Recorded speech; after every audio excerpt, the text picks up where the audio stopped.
Сәлеметсіздер ме оқушылар? Бүгін біздің өтетін тақырыбымыз ежелгі Спарта Афинадан несімен ерекшеленді. Сабақ мақсаты ежелгі мемлекеттердің саяси құрылымының ерекшеліктерін сипаттау. Бүгінгі сабақтан Афина мен Спартаның қалай басқарылғанын түсінесіңдер. Афиналықтар мен спарталықтар өмірінің ерекшеліктерін салыстырасыңдар. Спарта қалай пайда болды? Біздің заманымызға дейінгі 8-6 ғасырлар аралығында ежелгі Грекия аумағында көптеген полистер құрылды. Олардың ішінде Афина мен Спартаның күш-қуаты мол болды.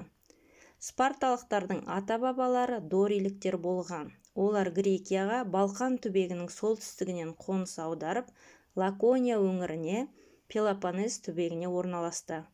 Спарталықтар жергілікті тайпаларды, яғни ахейліктерді, бағынышты жұмысшыларға, илоттарға айналдырды.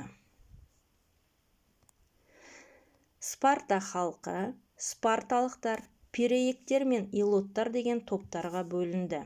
Пиреектер еркі бар адамдар, бірақ спарталықтармен теңдей құқықтарға ие бола алмады.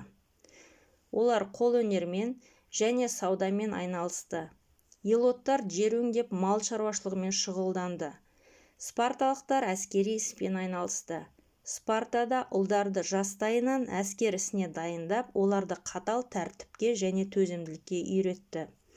Спарталықтардың асқан жауынгерлік табандылықтарының жарқын мысалына грек-парсы соғысы кезіндегі біздің заманымызға дейінгі 480 жылы болған Фермополь шайқасы жатады.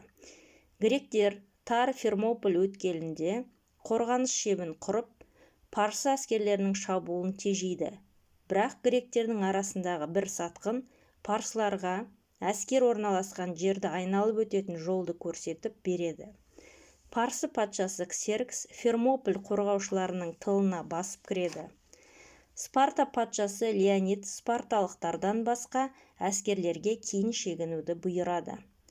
Парсылар қоршауында қалған 300 спарталық соңғы әскер қалғанша ерлікпен шайқасады. Бұл ерлік тарихқа өзін-өзі құрбан етудің және жауынгерлік борышқа адал болудың жарқын мысалы ретінде енгізілді. Полистерді кім басқарды? Спартадағы жоғарғы өкімет билігі ретінде халық жиналысы қызмет етті. Алайда шын мәнінде билік ықпалды адамдардың шағын тобының қолында болды. Биліктің мұндай түрі олигархия деп аталды. Спартаның басқару ісінде маңызды рөлді Герусия атқарды. Оның құрамына 60 жастан асқан ер адамдар ғана кірді. Ғалымдардың көзқарасы бойынша мұның себебі спарталықтар 60-қа тек өте ақылды және күш-қуаты мол адам ғана жетеді деп ойлады. Спартадағы беделді алқалы орган эфорлар коллегиясы болды. Эфорлар заңдардың сақталуын қадағалады және қызметтік тұлғалардың іс-әрекеттерін бақылады. Патшалар халық жиналысының және Герусияның шешімдеріне бағынды. Оқушылар, келесі тапсырманы орындаңыздар, яғни Афина мен Спартаның саяси құрылымын салыстырып кесте толтырыңыздар. Бірінші бағанға Афина айырмашылығын, үшінші бағанға Спартаның айырмашылығын, ортаңғы бағанға Афина мен Спартаның ұқсастығын жазасыздар. Келесі тапсырмада терминдік сөздердің анықтамасын мазмұнына қарай сәйкестендіресіздер.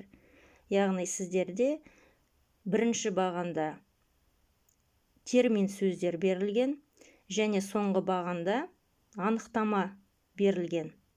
Әр терминді мазмұнына қарай сәйкестендіресіздер.